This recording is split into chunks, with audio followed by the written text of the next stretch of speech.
Hey, we are at the Ice Institute looking at some of the cool things at this show, and that brought me over to the Razr booth, and I've got Emily here from Crappie Junction.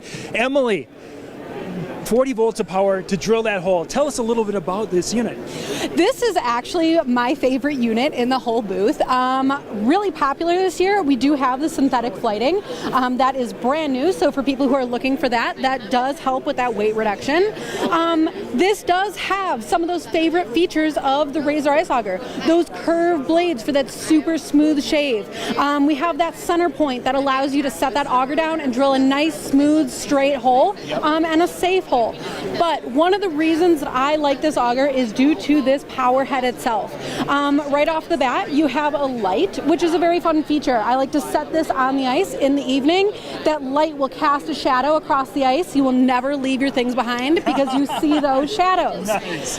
It does also have the forward and reverse. So you have your safety switch and you have your power buttons. There is no wind up. As fast as you are able to push those buttons, this auger is going to respond. The nice thing about that is with this great flange setup, you're not having to clear your holes all that often, but if you want that really slush-free experience, that is something that is integrated right into this system. That is all capped off with this battery, which does come with the indicator on top. That's nice. Great to have.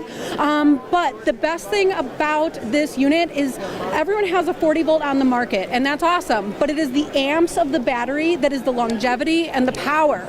So when I have this battery that has more amps, I am able to leave this on the ice all day. I'm not keeping it in a lunchbox with hand heaters, anything like that. You hear people doing that kind of stuff. So this unit really is, I call it the user-friendly unit.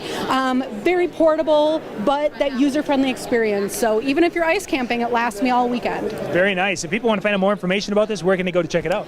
Definitely go to razoriceaugers.com. Otherwise, come and check us out on Crappie Junction, and we'll answer any of your questions. We'll put those links in the description below, so you can go check out Josh and Emily in Crappie Junction. Everything will be down in the description below.